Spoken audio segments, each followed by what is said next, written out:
All right, well, hey there, folks. I'm Meteorologist Matt Barrentine. Obviously, we're dealing with rain, but dealing with it all day.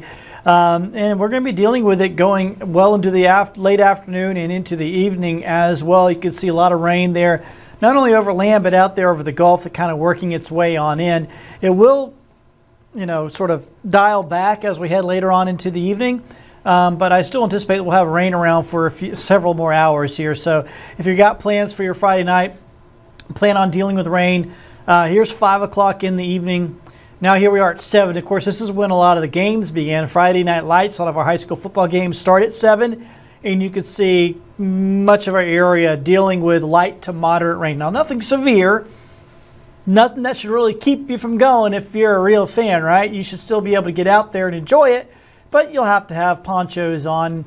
I know you may bring umbrellas, but you don't want to block the people behind you in the stands. So let's try to use those ponchos if you're in the stands. 9:30. Of course, this is about the time the games are going probably into their fourth quarter at this point. You can still see some rain around, but it is diminishing. So hopefully, at some point during the games, you'll be able to take off that rain gear. Saturday morning could have a few showers left over, but the bulk of the rain is done. So we'll have a few little sprinkles here and there on Saturday morning, but the bulk of the rain will be done. Here's your Pelk Tire tailgate forecast. Obviously, like I said, at the beginning of the game, anticipate rain.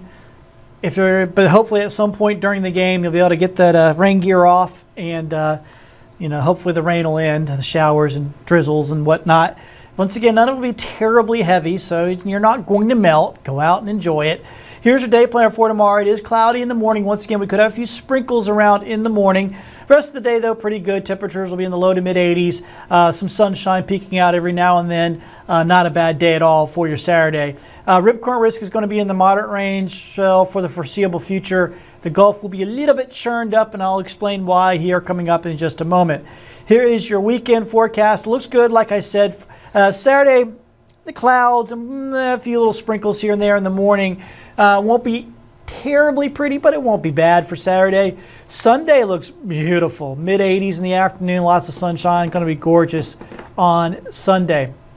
All right, let's head out to the tropics. 50% risk now of seeing something develop here across the Gulf.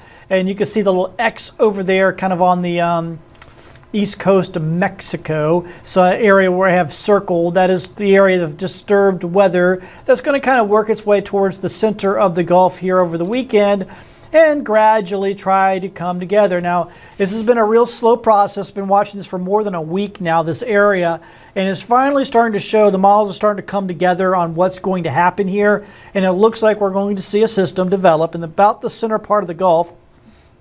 Let me see. I'm going to go backwards here if I can. Not always easy here on this computer. Okay, so here we are on Monday, and you can see that swirl over in the western Gulf. So it's beginning to come together. So it's going to be a big sloppy thing over the weekend. Start coming together Monday and Tuesday. Now Tuesday shows a system in the middle of the Gulf. This is the GFS or the American model. The European model is very similar. I'll show you that in a second. And then it shows it going towards some sort of a landfall on Wednesday morning. This would become Milton. If it shows up, if it follows this model, this would become Milton. This is definitely looking like a tropical system, making landfall somewhere in the Tampa area on Wednesday. That said, this is just one model. The other thing to keep in mind here for us is you see the cold front. That cold front is dropping down early next week. That's why this isn't headed our way. It can't jump over that cold front. That's not how physics work.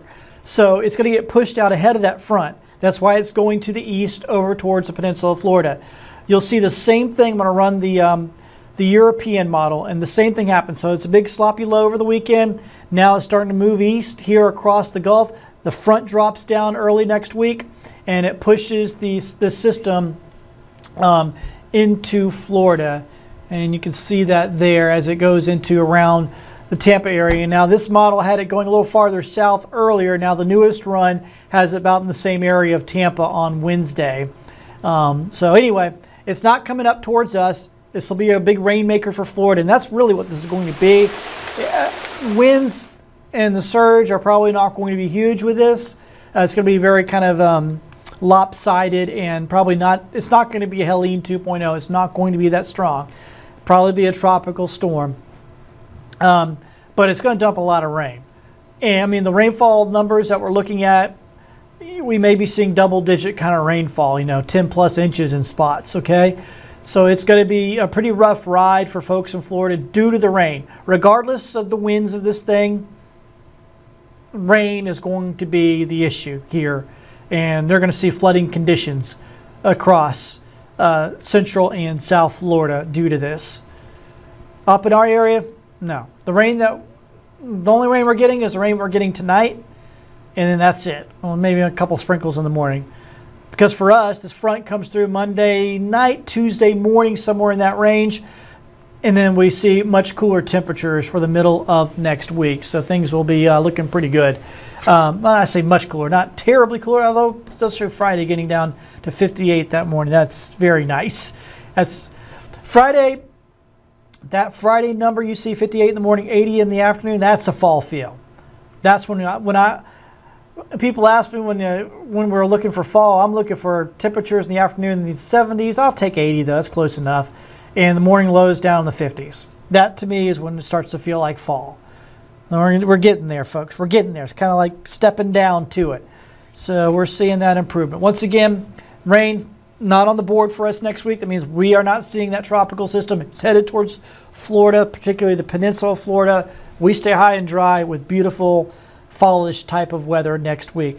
So that's your forecast. Thank you so much for joining me here on Fox 10. I'll be on tonight at 3, also 4 and 5. Jason will be on. We got Nicholas Urboso out with the Friday Night Lights. He'll have the tailgate forecast for you. It's going to be a good time tonight. Yes, likely dealing with some rain if you're headed out to the games tonight, but you don't melt. Throw on a poncho. Throw on an ugly pair of shoes or some rain boots because the ground, regardless of whether it's actively raining on you or not, you're probably gonna have to walk through some puddles of mud. So make sure your footwear is good to go for that. But otherwise, really good night out there. Just get out there and enjoy the games. Have yourself a good time and join us on Fox 10 when you can. Maybe after the games tonight when you come home, check us out on Fox 10. Have yourself a great night. We will catch up with you soon here on Fox 10.